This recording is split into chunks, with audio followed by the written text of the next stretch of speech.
with you 5 lessons that I have learned from my 20s till now.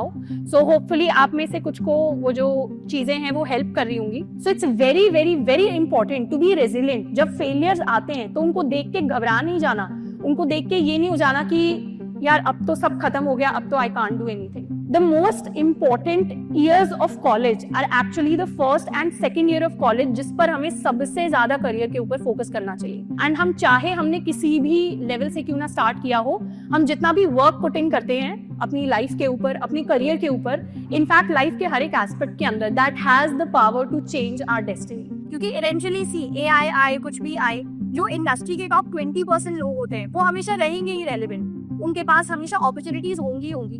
तो instead of trying to predict the future कि 5 साल बाद क्या होगा, 10 साल बाद क्या होगा, 20 साल बाद क्या होगा, जो एक्चुअली कोई प्रेडिक्ट नहीं कर सकता, it's better that we try to become the top 20% of the field that we want to be a part of.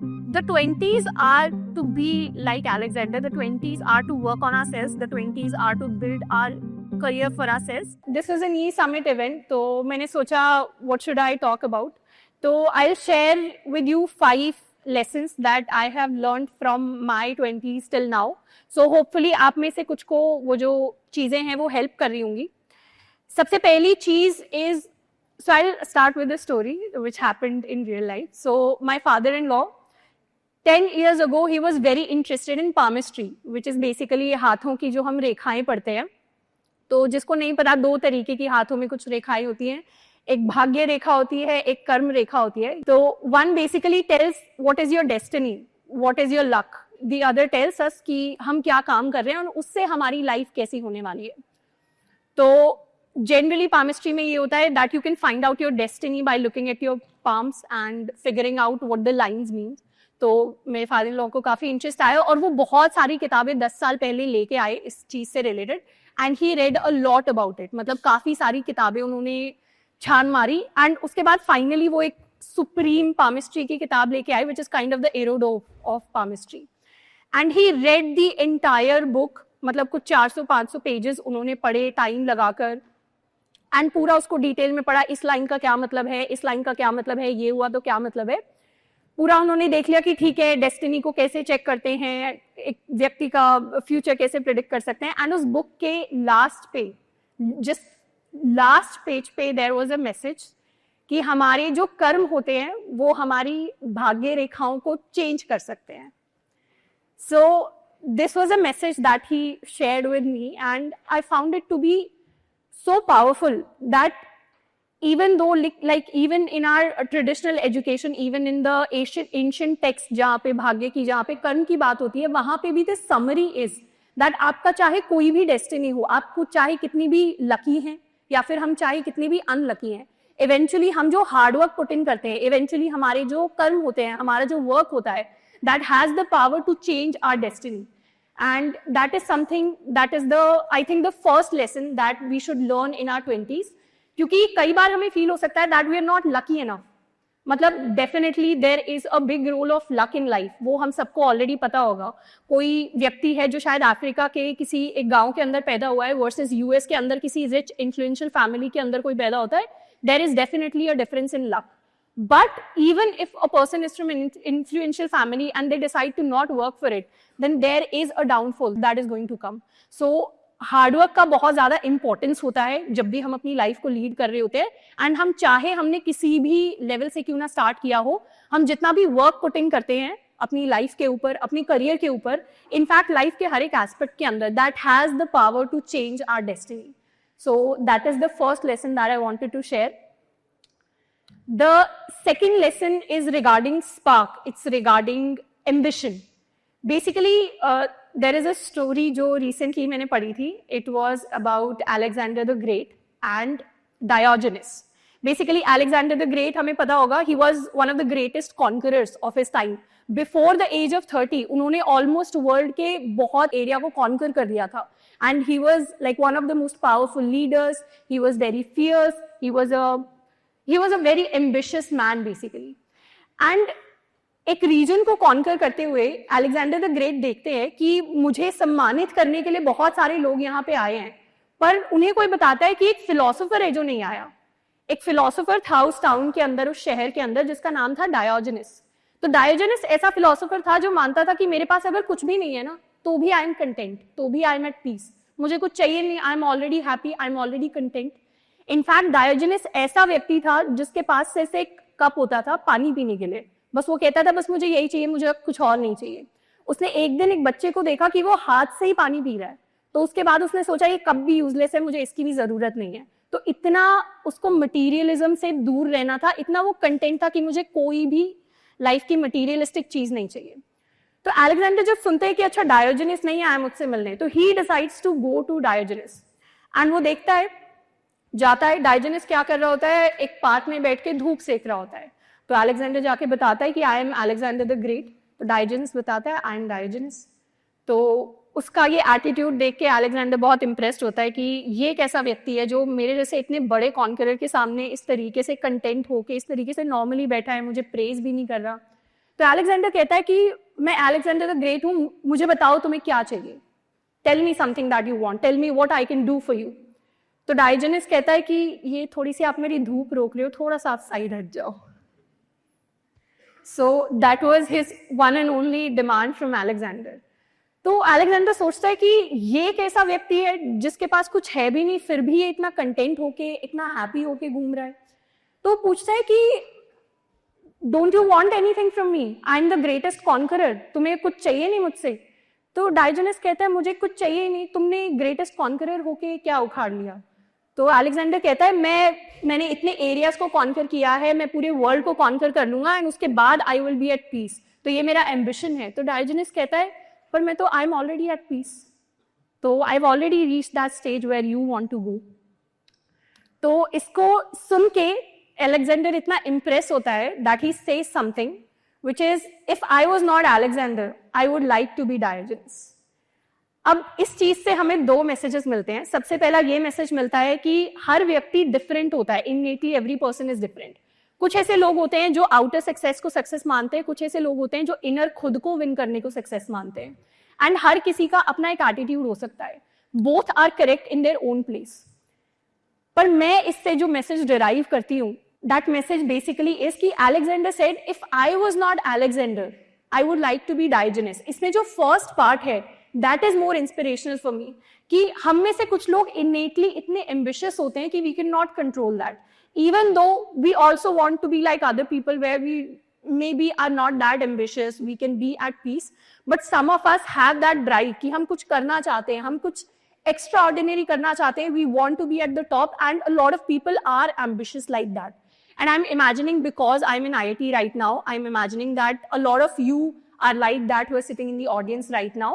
So I want you to, you know, praise that part of yourself. कई बार ambition को हम इतना positively नहीं देखते, but you have to praise that part of yourself because that is something that, you know, drives and leads us to success. अब इसके अंदर there is one message that I want to give you which is related to this story. That is कि लोग different type के होते हैं, and एक हमारा extreme होता है जिसको life में कुछ नहीं चाहिए, वो फिर भी कंटेंट है। दूसरा एक्सट्रीम होता है जिसको पूरे वर्ल्ड को कॉन्कर करना है एंड फिर भी शायद वो कंटेंट नहीं होगा। बट रियलिटी के अंदर हम इसके कहीं बीच में मेजॉरिटी लोग लाए करते हैं। And in today's world it's important to understand कि कई बार हमें डायोजनिस जैसा बनना पड़ेगा, कई बार हमें अलेक्जेंडर जैसा बनना पड़ेगा।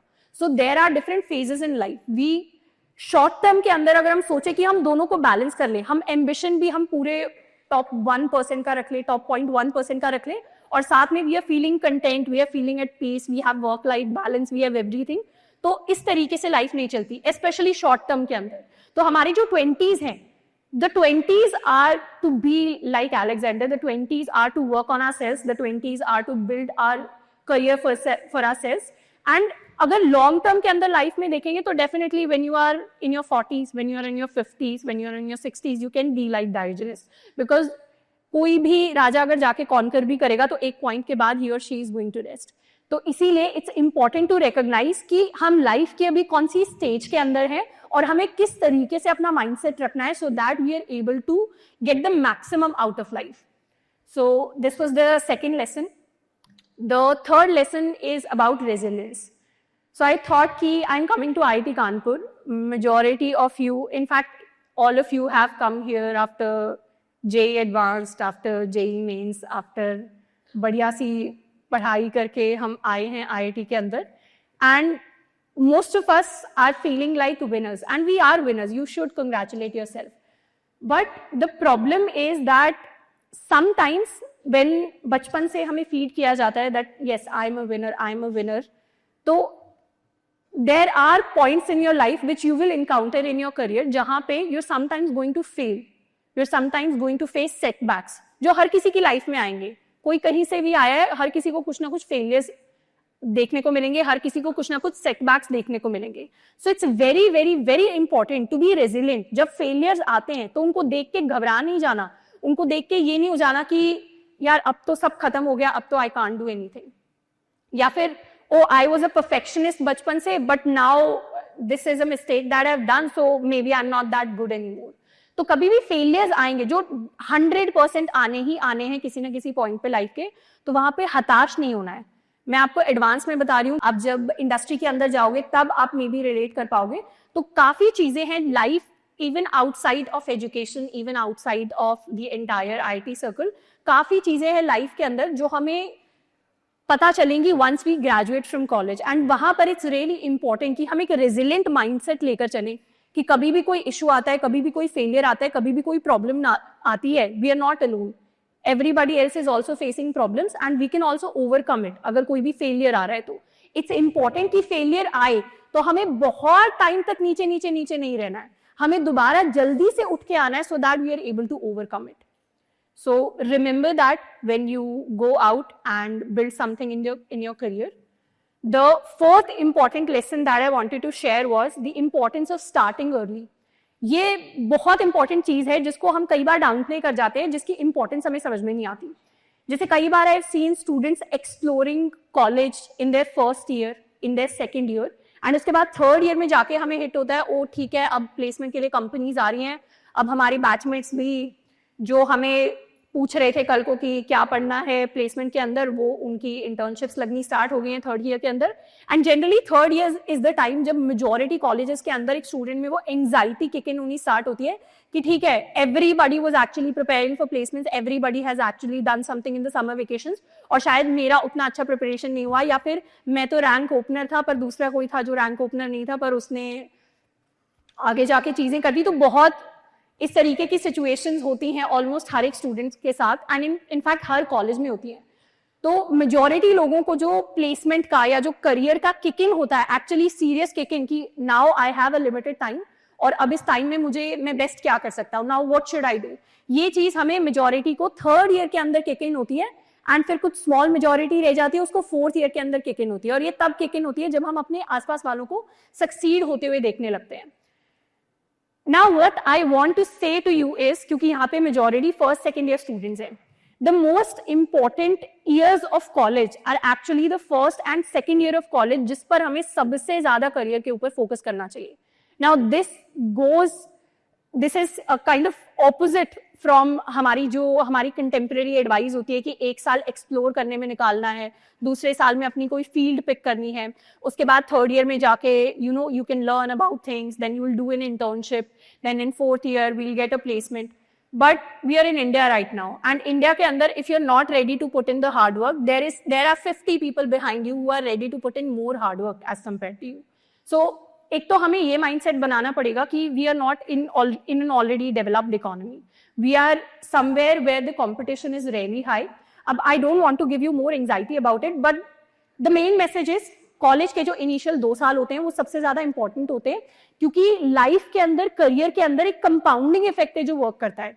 It's not linear, it's not like कि हम अभी एक्स मेहनत डालेंगे हमें एक्स आउटपुट मिलेगा, फिर कल को भी एक्स मेहनत डालेंगे कल को भी एक्स आउटपुट मिलेगा. जिसने वो मेहनत जितने अर्ली ईयर्स ऑफ कॉलेज के अंदर डाल दी होती है उतना ज्यादा we are going to get more output. And उसका बहुत लॉजिकल सा रीजन है. If you decide that this is something that you want in your fourth year of college, ये चीज आप फर्स्ट ईयर के अंदर फिगर आउट कर लेते हो. मैं नहीं कह रही आपको डे 1 पे फिगर आउट करना है, टेक 1 सेमेस्टर, 6 months इनफ होते हैं फिगर आउट करने के लिए. और अगर बात करें कि क्या नहीं है इनफ, तो 4 साल भी इनफ नहीं होते फिगर आउट करने के लिए. कुछ लोग तो 6 साल MBA के बाद भी फिगर आउट नहीं कर पाते. तो इट्स इंपॉर्टेंट कि खुद को दिमाग के अंदर हमें एक डेडलाइन देनी है कि दीज आर माई 6 months जब मुझे फिगर आउट करना है कि what do I exactly want to do. उसके बाद actually start learning, actually start building those skills, क्योंकि स्किल्स बिल्ड करना सबसे ज्यादा इंपॉर्टेंट है. And if you start early, तो सेकेंड ईयर के अंदर now we have time to do our internships, to go for hackathons, to do competitive programming, to maybe build some tech for our college, or build some projects to apply for internships in multiple types of companies. तो पर उसके लिए important है start early करना, क्योंकि एक student जो first year के अंदर start कर रहा है, एक student जो third year के अंदर start कर रहा है, उनके अंदर हमेशा difference होता ही होता है. अब ऐसा नहीं है थर्ड ईयर के अंदर फोर्थ ईयर के अंदर कोई स्टार्ट करना चाहे तो कर नहीं सकता, बिल्कुल कर सकता है और बहुत अच्छा कर सकता है. लेकिन एक जो लीड होती है, जो 2 साल की लीड है, उसको कवर करने के लिए फिर आपको उतनी ही एक्स्ट्रा मेहनत लगानी पड़ेगी. सो इट्स नेवर लाइक कि I am going to enjoy in my initial years and उसके बाद I am going to put in the hard work, and उसके बाद हार्ड वर्क एंड मस्ती दोनों बैलेंस हो जाएंगे. वो जो एंजॉयमेंट का टाइम हमने पहले हार्ड वर्क से लिया था वापस, वही हमें बाद में जाके वापस देना होता है.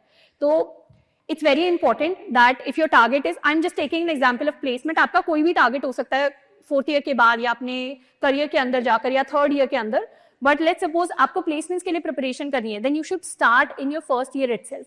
हैव एन आइडिया कि मुझे आगे जाके कौन सी डायरेक्शन लेनी है. Do I want to go into software engineering, क्या मुझे डेटा साइंस में जाना है, क्या मुझे कुछ और करना है, एंड उसकी तरफ वर्क करना स्टार्ट करना है, because things are going to compound. And आप इसको इस तरीके से सोच सकते हो कि अगर हम प्लेसमेंट की भी तैयारी कर रहे हैं, तो प्लेसमेंट की preparation is basically like semester wise education.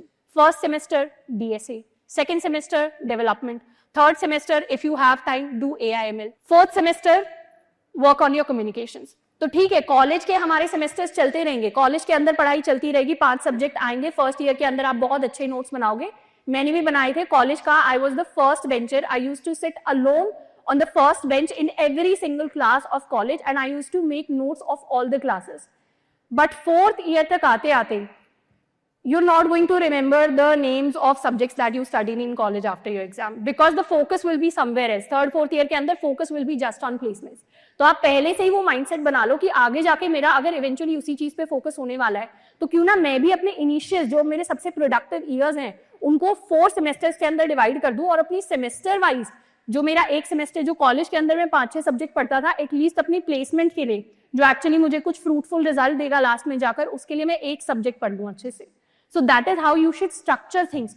तो starting early is really really important.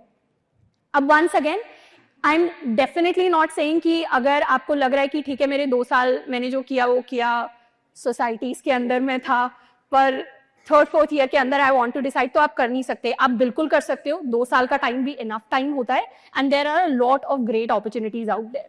But अभी जस्ट हमारी करियर की शुरुआत ही है. अगर आप फोर्थ ईयर में एज अ फ्रेशर भी कहीं पे ज्वाइन करोगे, then that is just the start of your career. In fact career के अंदर भी if you start with a good company, then you are going to get compounded results, क्योंकि वही सेम पोजीशन पे पहुंचने के लिए हो सकता है किसी एक टियर 3 कॉलेज का स्टूडेंट है जिसने किसी एक कंपनी को ज्वाइन किया, फिर सेकंड को ज्वाइन किया, फिर थर्ड को ज्वाइन किया, फिर फोर्थ में जाके after 8 to 10 years that person is reaching the same position that you are reaching as a fresher.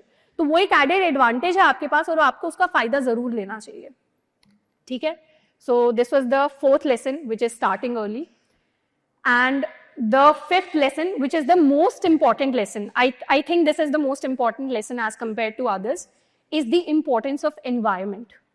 हमारे जो environment होता है, जिन लोगों के साथ हम खुद को सराउंड करते हैं, जिस तरीके के लोगों को हम सुनते हैं, जिस तरीके की हम बुक्स पढ़ रहे हैं, जिस तरीके का इनफैक्ट आज की डेट में हम कंटेंट कंज्यूम कर रहे हैं, हम चाहें या ना चाहें, we are going to become like that.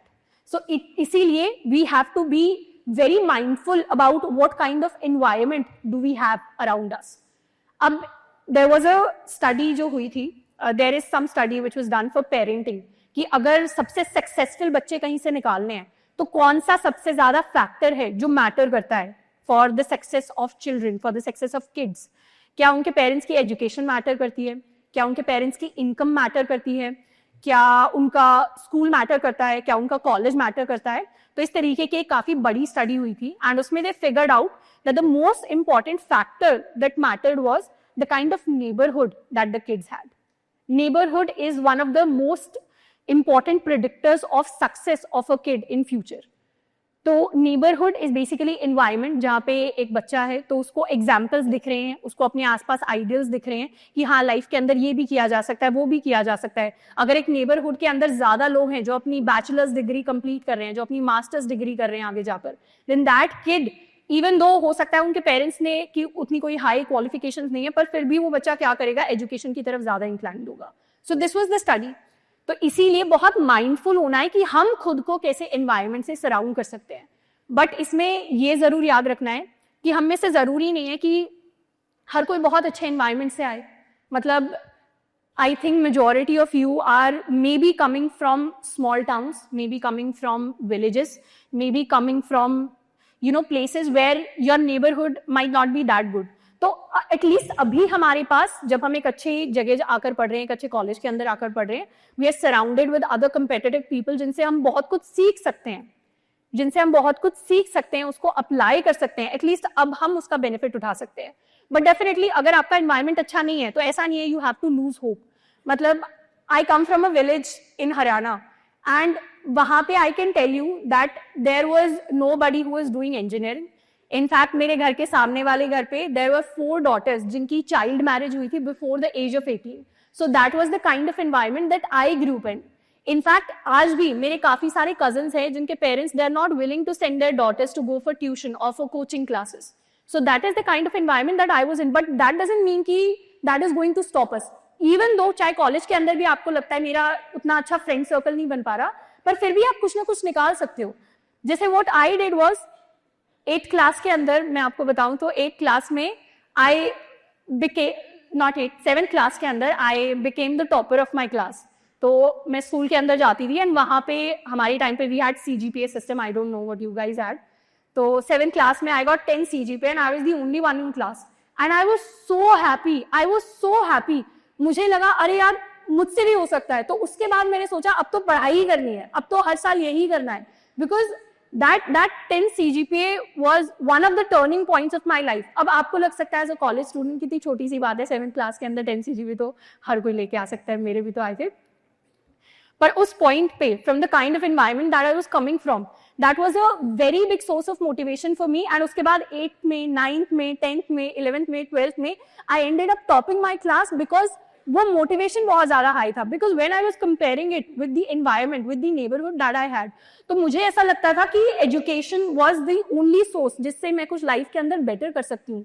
And eventually मैं काफी प्राउड फील करती हूँ खुद के ऊपर कि मैंने उस चीज को रियलाइज किया at an early age, and that is something that we should do. In fact उसके बाद what I did was I started participating in debates also. मेरे गाँव के अंदर कोई इंग्लिश नहीं बोलता, इनफैक्ट मेरे पेरेंट्स भी इंग्लिश नहीं बोलते, वो इंग्लिश तो क्या वो हिंदी भी नहीं बोलते, वो हरियाणवी ही बोलते हैं।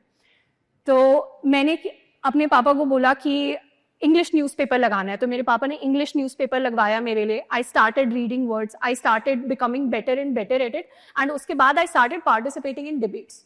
मैं अपनी फर्स्ट डिबेट की बात बताऊं तो फर्स्ट कॉलेज स्कूल लेवल पे एक डिबेट था जिसके लिए आई प्रिपेयर्ड फॉर 1 वीक। मैंने पूरा उस टाइम पे तो उस डिबेट में तो रटना ही था, पूरा मैंने रटा, 5-6 पेजेस थे, पूरा 5-10 मिनट का फुल फ्लेज डिबेट कि I was going to speak on the stage for the first time, वो भी इन इंग्लिश, जो मुझे पता है मेरी कहीं से भी मदर टंग नहीं है, मदर टंग तो क्या आंटी टंग भी नहीं है, तो जिसको मैंने जबरदस्ती जाके सीखा है, रटा है, टीचर के साथ प्रैक्टिस किया है। एंड डिबेट से एक दिन पहले एक मधुमक्खी आती है और इधर मेरी आंख के पास काट लेती है and my entire face was swollen. उसके बाद I felt so bad, I was so हताश कि अगले दिन मैं स्कूल ही नहीं गई।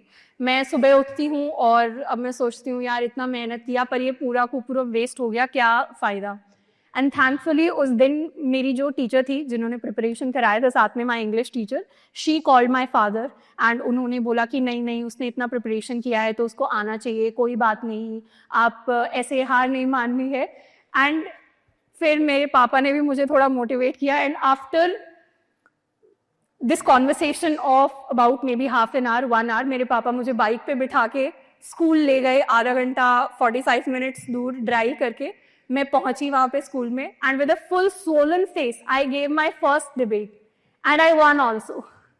अब उसमें मुझे आज तक नहीं पता वो मेरा सिंपैथी विन था या फिर मेरा जेन्युइन विन था, but sometimes you will feel like कि सब कुछ खराब हो गया, बट देर आर हमारे पेरेंट्स भी होते हैं हमारे आसपास हमें हमेशा मोटिवेट करने के लिए, हमें फील गुड कराने के लिए, पर अगर कोई भी नहीं होता तो हमें खुद के लिए हमें खुद को कभी कभी एज अ चाइल्ड ट्रीट करना चाहिए and we should motivate ourselves, क्योंकि लाइफ के अंदर पॉजिटिव थिंकिंग बहुत ज्यादा इंपॉर्टेंट होती है.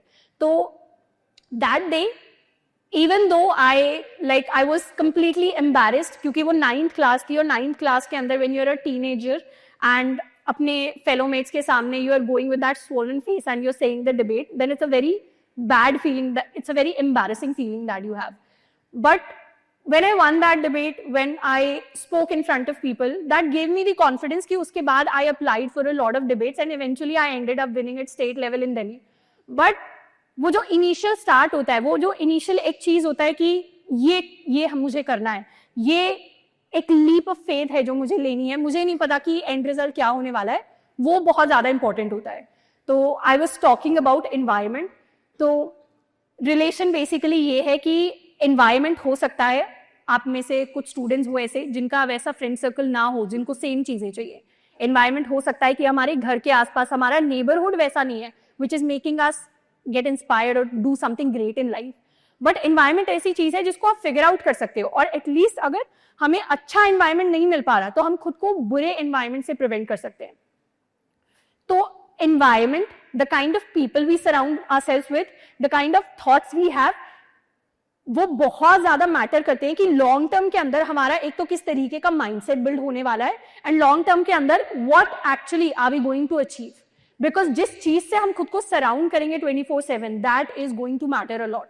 सो if your target is that I want to go and prepare for placements, कोशिश करो surround yourself with 4-5 friends who have the same vision. If your target is maybe I want to do some startup or something in AI, मुझे जाना है, मुझे कोई US का AI unicorn startup join करना है, I want to learn how it's done and then I want to build my own AI startup in maybe US or in India, कुछ भी आपका vision हो सकता है. But surround yourself with people who have a similar vision because that is going to push you more. Eventually, see, if you have 5 friends who are eating junk food, you will start eating junk food. If you have 5 friends who are going to the gym and becoming healthy, you will start becoming healthy. You will also start going to the gym. तो बहुत basic फंडा है जो life के अंदर चलता है. सो अपने एनवायरमेंट को बहुत ज्यादा डेलिबरेटली कंट्रोल करना है. जो आज की डेट में in the social media generation, in the internet generation, हमें लगता है आज की डेट में इंटरनेट है, जो डेफिनेटली इंटरनेट की वजह से जो कॉम्पिटिशन है वो बढ़ गया आज की डेट में, because everybody has access to everything. पर उससे इंफॉर्मेशन भी बहुत ज्यादा बढ़ी है. तो जो टॉप के 10% लोग होंगे, जो टॉप के 5% लोग होंगे, वो तो उस इंफॉर्मेशन को यूज करेंगे, but the rest 95% of us we are going to get distracted. तो खुद को उस डिस्ट्रैक्शन से हमें बचा के रखना है कि ऐसा नहीं है 2 साल 3 साल चीजें एक्सप्लोर करने में ही निकल गए और उसके बाद लास्ट में एक एंजाइटी हिट कर रही है. जो पहले से ही चीजों को स्ट्रक्चर करके रखता है उसको लास्ट में जाके वो सुपर एंजाइटी वाली स्टेट नहीं होती. इनफैक्ट आप लोगों को पता भी होगा, जब बोर्ड के एग्जाम देने गए थे, जब जेई का एग्जाम देने गए थे, ऐसा तो है नहीं लास्ट के 2 महीने में बैठ के हमने पूरी जेई की प्रिपरेशन कर ली थी. तो definitely somebody who was doing it in the last 2 months was either super stressed or they were super chill, क्योंकि उनको पता था उनका क्रैक नहीं होना. तो हमें पता है हमें कौन सी कैटेगरी के अंदर आना है. Basically you have to do the same thing जो आप बचपन से करते आए हो, which is have a goal, have a clear goal in mind. उसके स्टेप्स देखो, मैं उस गोल तक कैसे पहुंच सकता हूँ, and start working towards it. क्योंकि सिर्फ गोल लिखने से कुछ नहीं होता, काम करने से होता है, हार्डवर्क पुट इन करने से होता है, and that is something that you should work upon. So these were the 5 learnings that I think were my strongest learnings in my 20s, and ये मैं आपके साथ share करना चाहती थी. So this was a talk that I had prepared. And अच्छा, तो इसमें से 5 में से कितनी समझ में आई आपको? All 5? All 5? ठीक है. तो I think I hope this will help you. इसके बाद हम अब छोटा सा एक Q&A सेशन रखेंगे, because I like doing Q&A more instead of giving monologues. So if you have any questions, we can do that. Without us in tech industry, we have web development. On other hand, we have AI engineering, like prompt engineers. So as per industry need, what should we focus more as a second year? Are you comparing web development with prompt engineering? So means AI. मतलब अगर मुझे AI की तरफ prompt engineering and actual artificial intelligence and machine learning are 2 different things. Okay. So as a second year today, what should I focus with start learning? But as per industry need किसकी ज़्यादा value है? depends on what you want to do. Do you want to get a placement, on-campus placement? Then check your last 3 years के stats in IIT Kanpur. Placement में analyze करो. In fact ये चीज हर first year student को करनी चाहिए. अपने पिछले 3 साल के stats आपके सारे college seniors के पास होते हैं. कितनी companies आई, क्या packages offer हुए, what was the average package, कौन कौन से roles के लिए hire करके गई. उसमें ratio देखो, कितनी companies हैं जो software engineering के लिए hire करी है, कितनी कंपनी है जो डेटा साइंस के लिए हायर कर रही है, कितनी कंपनीज हैं जो प्रोडक्ट मैनेजमेंट के लिए या डेटा एनालिस्ट रोल्स के लिए हायर कर रही है. एंड उससे you will get a good idea कि मुझे प्लेसमेंट के लिए एक्चुअली पढ़ना क्या है. क्योंकि कभी कभी हम अपने दिमाग में सोचते हैं कि इस चीज की डिमांड बहुत ज्यादा है. वाई? बिकॉज मैंने मार्केटिंग के अंदर वो चीज बहुत सीखी है. Because I see all around me that everybody is talking about this thing, but actuality में हो सकता है कि उसके अंदर अपनी जॉब नहीं है, जॉब किसी और ही चीज के अंदर थे. तो first of all if you are going for on campus placements, figure out for your campus की कौन कौन सी कंपनीज है. And in my opinion that is going to be software engineering. In fact आपको majority जो top packages होते हैं for freshers, they are also in software engineering right now. So if you're a first second year student, तब तो आपको कोई परेशानी की बात है नहीं. Software engineering की placement आप कर सकते हो. साथ के साथ you can also learn AIML if you're feeling some FOMO. In fact I also learned AIML in college after I did my internship. तो DSA development AIML क्या बोला मैंने, 3 सेमेस्टर्स होते हैं. इससे ज्यादा टाइम देने की जरूरत नहीं है, 6-6 महीने की चीजें हैं. उसके बाद ये है कि आप कितना इंटरेस्ट या कितना रिवाइज या कितना और उसके अंदर बेटर होना चाहते हो. तो first of all you have to decide your goal. What do I want to do? Do I want to sit for on campus? Do I want to apply for off campus? क्या मुझे कुछ और ही अलग करना है? और उसके हिसाब से डिसाइड की ठीक है ऑन कैंपस में I want to move for placements. तो प्लेसमेंट्स के लिए कौन सी कंपनीज है जो मेजॉरिटी रोल्स के लिए हायर करने के आ रही, कौन से मेजॉरिटी रोल्स है, because you want to maximise your chances. या फिर if you are like कि नहीं, I am तो the top 1% of students in this college, I am at least the top 5% of students in my branch. तो उस case में you can do anything. उस case में even if companies are not coming to campus for hire, you can do that thing, you can be good at that thing. और फिर आप off campus apply कर दो या आप कुछ और कर लो ना, ऑन कैंपस करो ना ऑफ कैंपस करो. You just contact some company, maybe do anything. But if you don't have that confidence कि I am in the top 5%, I am in the top 1% of my college batchmates, तो उस case में try to maximise your chances. Like how important is ESA at compared projects and what kind of projects actually impress the recruiters? So his question is कि how important is DSA compared to projects and what kind of projects are going to impress the recruiters. सबसे पहले तो जो भी हमारी skills हैं they depend on the kind of company that we are applying to. अगर आप product based company के अंदर जा रहे हो तो DSA is way more important as compared to projects. उसका मतलब ये नहीं कि हमारे पास प्रोजेक्ट्स नहीं होने चाहिए, प्रोजेक्ट्स होनी चाहिए, पर प्रोजेक्ट का लेवल उतना अच्छा नहीं होगा, पर DSA स्किल्स बहुत ज्यादा अच्छे होंगे तब भी हमारा सिलेक्शन हो जाएगा. So if you want to go to a company like Microsoft, Google, Amazon, you have to be very good at DSA. वहाँ पे फोकस वो होना चाहिए. अब कैसे प्रोजेक्ट्स हैं, पर let's suppose if you are applying for startups या फिर आप ऑफ कैंपस के अंदर कुछ स्टार्टअप्स के अंदर अप्लाई कर रहे हो, तो वहां पर your projects are going to be more important.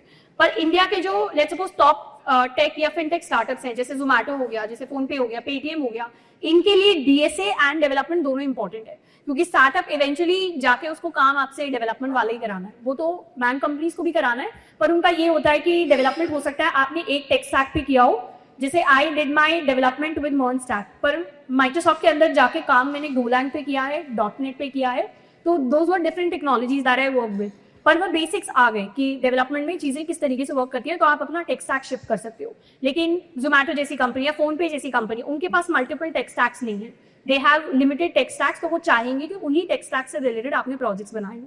तो उनके लिए DSA भी इंपॉर्टेंट होगा, उनके लिए डेवलपमेंट भी इंपॉर्टेंट होगा. अब कैसे प्रोजेक्ट्स हैं जो रेज्यूमे को कैसे प्रोजेक्ट्स हैं जो इंटरव्यूज को इम्प्रेस करते हैं. देखो प्रोजेक्ट्स ऐसा नहीं है कि शुरू में बैठते ही हम ऐसा प्रोजेक्ट बना देंगे which is going to wow the interviewer. शुरुआत हम करते हैं छोटी छोटी टेक्नोलॉजीज को सीखने से और छोटे छोटे माइनर प्रोजेक्ट्स बनाने से. For example I learn JavaScript, तो मैंने जावास्क्रिप्ट का एक फ्रंट एंड का प्रोजेक्ट बना लिया. देन आई लर्न नोड.js, तो मैंने नोड.js का एक बेसिक सा बैक एंड का प्रोजेक्ट बना लिया. उसके बाद मैंने दोनों सीख लिए, अब मैं मेजर प्रोजेक्ट बना लूंगी which is the combination of different technologies. तो ऐसे मुझे 4 से 5 मेजर प्रोजेक्ट्स बनाने पड़ेंगे, तब जाके मुझे एक बेसिक फ्रेमवर्क दिमाग में आएगा कि ठीक है, this is how products are created, this is how software is created. उसके बाद what I can do is I can work on a mega project which is basically you can pick any problem out there जिसको आप solve करने के लिए कुछ ना कुछ सॉफ्टवेयर बिल्ड कर रहे हो. और ये जो आपका मेगा प्रोजेक्ट होगा ये ग्रुप प्रोजेक्ट भी हो सकता है. मतलब आपका कोई दोस्त है जो फ्रंट एंड में बहुत अच्छा है, कोई दोस्त है जो बैक एंड में बहुत अच्छा है, कोई दोस्त है जिसने लेट्स सपोज AIML सीख लिया है, तो now they are able to integrate that with the project. इस तरीके से you can create a good wholesome project. और प्रोजेक्ट्स अच्छे वो होते हैं विच आर यूनिक, जिसमें आपने अपनी खुद ना कुछ क्रिएटिविटी लगाई है. अब वो क्रिएटिविटी डे 1 पे नहीं आएगी. You have to start with some minor projects, then some major projects, and then you are going to be eventually you are going to be creator. ठीक है, तो इसमें मतलब बहुत सारे एग्जाम्पल्स हैं. जैसे you can create an attendance system for your college. You can compile all of the resources for end semester exams, mid semester exams for your entire college. या फिर आपकी कैंटीन के अंदर कुछ सीट एलोकेशन टाइप का कुछ, मतलब कुछ यूजफुल जो जिसका कुछ यूज हो. और इस पे अगर आप कुछ ट्रैक्शन लेकर आ पाते हो, मतलब if you have at least 100 users who are using your application, who are using your website, then that is a good enough project. क्योंकि रिक्रूटर्स या इंटरव्यूअर्स ये देखना चाहते हैं कि ठीक है आपने टेक स्टैक सीखा, टेक्नोलॉजी सीखी, पर इसको यूज करके आपने रियल लाइफ के अंदर ऐसा क्या बिल्ड किया जो प्रैक्टिकली यूजेबल है. I you able to build some usable system जिसको लोग यूज कर सकते हैं. So that is going to be important. Plus interview point of view से कंपनी स्पेसिफिक प्रोजेक्ट्स होना भी इज एन इंपॉर्टेंट फैक्टर. जैसे आप फिनटेक कंपनीज के अंदर अप्लाई करो तो फोन पे, पेटीएम के अंदर आप अप्लाई कर रहे हो, या फिर if you are applying for quant companies, तो वहां पर it's going to look impressive अगर आपके प्रोजेक्ट्स में से आपका जो मेजर प्रोजेक्ट है that is a finance related project. क्योंकि फिर इंटरव्यूअर के पास आपके साथ बात करने के लिए, चीजें पूछने के लिए काफी सारे सवाल हो जाते हैं. एंड फिर ऐसा प्रोजेक्ट रख के आप एक्चुअली इंटरव्यू को अपनी डायरेक्शन के अंदर मोड़ सकते हो. Similarly one of our students he got placed in Zomato, तो उसका जो मेजर प्रोजेक्ट था that was a food delivery system, एंड उसी के ऊपर मेजर डिस्कशन हुआ. तो इस तरीके से try to create projects which are similar to the industry that the company works in. Good morning, ma'am. I'm a 10th grader and a Hispanic few, and I've learned most of the program is bio videos only initially. So I just wanted to ask that what's that one skill which you think is quite neglected in the emerging youth and it's essential in the criteria of AI ML? Focus. I think focus is lacking. No, Yes. tech skill or which you think like soft skill. नहीं, focus is a soft skill if you think about it. See, आज के date में no tech skills are lacking. Everybody is consuming the same kind of content. Everybody knows कि placement के लिए क्या करना होता है, क्या क्या technologies are out there. But the thing that is lacking it कि we are so distracted that we are not working towards it. We are not learning about it. We are just watching people talk about it, but we are not actually learning. तो सबसे ज्यादा important यही है कि 4 घंटे सब कुछ बंद करके आपको बैठना है और आपको पढ़ना है और आपको सवाल सॉल्व करने हैं और आपको बोर होना है 4 घंटे. So that is something which I see lacking in some students. So if you're somebody who can get bored, if you're somebody who can become focused, and I'm sure you're all like that, तो वो अगर चीज आप daily basis पे ला पाते हो then that is going to be good enough. फिर फर्क नहीं पड़ता कि डीएसए है या डेवलपमेंट है या AI/ML है, फिर आप कुछ भी सीखोगे उसके अंदर आपको बेटर रिजल्ट्स मिलने वाले. क्योंकि इवेंचुअली सी AI आए, कुछ भी आए, जो इंडस्ट्री के टॉप 20% लोग होते हैं वो हमेशा रहेंगे ही रेलिवेंट. उनके पास हमेशा अपॉर्चुनिटीज होंगी. तो instead of trying to predict the future कि 5 साल बाद क्या होगा, 10 साल बाद क्या होगा, 20 साल बाद क्या होगा, जो एक्चुअली कोई प्रिडिक्ट नहीं कर सकता, it's better that we try to become the top 20% of the field that we want to be a part of. ठीक. हेलो दीदी, मैं बहुत कुछ बोलना चाहता था लेकिन टाइम को मैं इससे नहीं बोल रहा हूँ. मेरा क्वेश्चन ये था कि मैं एक गेम डेवलपर हूँ यूनिटी से एंड C# मैंने की रखी है. अब जैसे मैंने सीनियर से काफ़ी बात की है, उसका यही कहना है कि DSA पे फोकस करो और प्रोजेक्ट्स बनाओ, गिटहब अपना अच्छा करो, स्ट्रॉन्ग करो, वेब डेवलपमेंट सीखो. लेकिन वो मैंने ट्राई किया लेकिन उसमें टाइम बचता नहीं है. कॉलेज में टाइम चला जाता है, कॉलेज के कई सारे एक्स्ट्रा मैं क्लब्स में भी हूँ तो उसमें टाइम चला जाता है. अलग से मैं क्या कहते हैं इसमें गेम डेवलपमेंट सीख रहा हूँ तो उसमें भी टाइम चला जाता है. TSA भी हूँ, उसमें वेब डेवलपमेंट का भी आ जाता है. तो वेब डेवलपमेंट मैंने छोड़ दिया, अब सीख रहा था. मैंने कहा कि अब DSA पे पहले फोकस कर लेता हूँ. गेम डेवलपमेंट में करना चाहता हूँ, मुझे ज़्यादा अच्छा लगता है. मैं मतलब टाइम मैनेजमेंट मुझे काफ़ी दिक्कत होती है. मैं Which year of college you are in? Second year. Second year. तो अभी तो वैसे आपके पास इनफ टाइम है. एक्स्ट्रा करिकुलर्स में क्या करते हो आप? हम एक्स्ट्रा करिकुलर में कुछ है नहीं और मैं ज़्यादा किसी से बात नहीं करता हूँ. सिंपल अपने से मतलब रखता हूँ, सिंपल सीखता रहता हूँ. बहुत बढ़िया. सी आप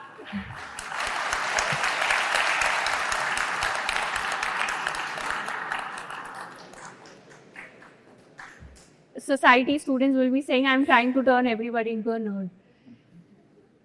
See, आपको अगर आपको गेम डेवलपमेंट में इंटरेस्ट आ रहा है तो आप वेब डेवलपमेंट छोड़ भी सकते हो. You can create your projects with game development and just आप डीएसए साथ में सीख लो. इंपॉर्टेंट ये है कि एक टाइम पे आपको एक चीज पे फोकस करना है. गेम डेवलपमेंट आपने 5-6 मंथ्स दे दिए हैं उसको, यस मैम. दे दिए हैं, कुछ आपके पास बने होंगे, कुछ प्रोजेक्ट्स बने होंगे, कुछ दिखाने के लिए बना होगा. Yes ma'am. So what you can do is the next thing that you should do is start learning DSA जिसको आप full time दो and साथ में parallelly you can also apply for internships in companies या फिर look for companies in open source जो game development कर रही हैं open source के अंदर है, वहां पर try out कर सकते हो that they give you some practical experience. तो वेब डेवलपमेंट ऐसा नहीं है आपको सारी चीजें करने की जरूरत है. If you have already done game development use it as projects in your resume, क्योंकि वेब डेवलपमेंट करके हमारा इवेंचुअल गोल क्या है, कुछ प्रोजेक्ट्स बन जाए रेज्यूमे के अंदर. So that is something you can do with game development. See, seniors DSA करने के लिए इसलिए बोल रहे हैं क्योंकि मेजॉरिटी कंपनी जो आपके कैंपस में हायर करने के लिए आएंगी will be product based companies जिनका कोडिंग टेस्ट भी डीएसए में होगा, इंटरव्यू भी डीएसए में होगा, सेकंड इंटरव्यू भी डीएसए में होगा, थर्ड इंटरव्यू भी डीएसए में होगा. तो इसीलिए काफी सारे सीनियर्स कहते हैं कि डीएसए कर लो, क्योंकि चाहे आप कितने भी अच्छे हो किसी ना किसी स्किल में, मतलब you might be a very good web developer or a very good game developer. Eventually, if your target is to go into Google or Microsoft, आपको DSA पढ़ना ही पड़ेगा. So that is why people say कि DSA साथ में कर लेना चाहिए. But you are just in second year, आपके पास enough time है.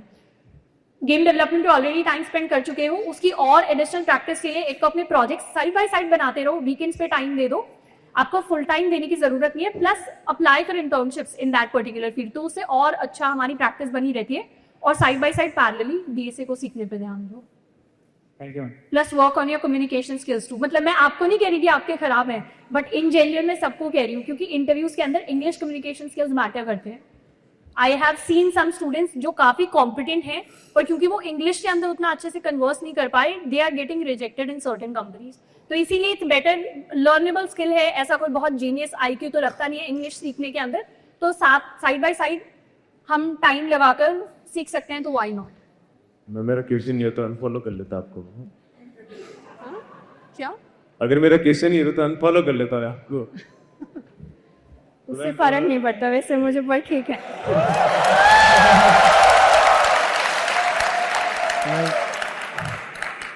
मतलब मेरा बेसिक क्वेश्चन यही है कि हम जैसे कि कुछ भी स्टार्ट करने जाते हैं तो हमको एडवाइस की जरूरत पड़ती है सबसे. तो अब एडवाइस हम सीनियर से ले सकते हैं, टीचर से ले सकते हैं, मैं मेरे बड़े भाई से ले सकता हूँ, is also an entrepreneur. So the thing is, जो एडवाइस हम लेते हैं, मैंने जैसे सीनियर से एडवाइस की और टीचर से एडवाइस की, वो एडवाइस कॉन्ट्राडिक्ट करती है. वो मेरे को बोलते हैं कि भाई आप ये ट्राई करो, फिर यहाँ का मैंने उनसे पूछा, उन्होंने कुछ और चीज़ बताई. तो वो कॉन्ट्राडिक्शन के साथ मैं कैसे डील कर सकता हूँ? आपको किस पे ज्यादा ट्रस्ट है? वेल डिपेंड्स कि जैसे कि हम बोलते हैं कि यहाँ पे जो मेंटर आ रहा है, यहाँ पे जो भी बंदा आ रहा है उसको ज़्यादा पता है. लेकिन वेल ऑफ कोर्स मेरे भैया हैं तो उनको, वो मेरे फैमिली थे तो उन पे ट्रस्ट ज़्यादा है. नहीं, आप मुझे स्पेसिफिक बताओ कि दिस इज द केस, ये कॉन्ट्राडिक्टरी एडवाइसेस हैं, तब मैं बोल पाऊंगी. अब मुझे नहीं पता ना what are the contradictory advices. बोल सकते जैसे कि मेरे को कोई स्टार्टअप चालू करना है ना. फिर अगर इनिशियली मैंने अपने सीनियर से पूछा तो वो बोले जी आप वो फंडिंग ले लो, कार से लो, सीड ले लो. लेकिन फिर मैंने भैया को पूछा तो वो बोले कि सीड मत ले, सीड में ये होता है, भंगा होता है, तो ग्रांट से जरूर कर ले. फिर उसके बाद कोई और डांट थी दाई की, प्रोटोटाइपिंग की कुछ दिक्कत आई थी, तो उन्होंने बोला कि प्रोटोटाइप बाहर से बनवाओ. भैया ने बोला कि बाहर से मत बनाते हो, पहले सीख और फिर खुद बनाते हो, कस्टमाइज कर पाएगा. See, when you want to create a startup, it's basically like having a baby. आप दूसरे लोगों से एडवाइस ले सकते हो कि मुझे इस बच्चे को कैसे पालना है, मुझे इसको बड़ा कैसे करना है, इसको क्या न्यूट्रिशन दूँ, और हो सकता है आपको कॉन्ट्राडिक्टरी एडवाइस मिले. But eventually you have to think and figure out कि ठीक है, this is my baby, what do I want for it, what is my long term vision for my child. ठीक है, तो इसमें फंडिंग लेनी चाहिए या नहीं लेनी चाहिए. देखो, if you will ask somebody जिसने फंडिंग ली हुई है, दे विल टेल यू ले लेनी चाहिए. इफ यू आस्क समबडी जिसने नहीं ली हुई, तो दे विल टेल यू नहीं लेनी चाहिए, वो आपको बांधती है. तो हर किसी की कॉन्ट्राडिक्टरी एडवाइस इसलिए है क्योंकि हर किसी का चाइल्ड इज डिफरेंट. किसी का चाइल्ड स्पोर्ट्स में एक्सेल कर रहा है तो वो कह रहा है इसको जेई की कोचिंग कराने की क्यों जरूरत है, इससे तो बच्चे का दिमाग खराब हो जाता है. दूसरा जिसका बच्चा जेई करके कुछ अच्छा कर चुका है, वो कह रहा है कि स्पोर्ट्स में क्या फालतू, इसमें तो कोई फ्यूचर ही नहीं है इंडिया के अंदर, तुम जेई कोचिंग कराओ. तो ठीक है, हर किसी की advice is according to their experiences. So you have to think and figure out ki what do you want for your startup. Thank you, ma'am. All the best for your placements, for your internships.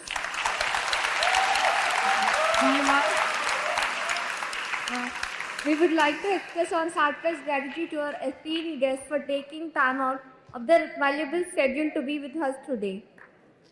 As a small gesture of our appreciation and respect, we would like to present you with this token of appreciation. It is a humble symbol of our gratitude for your invaluable contribution.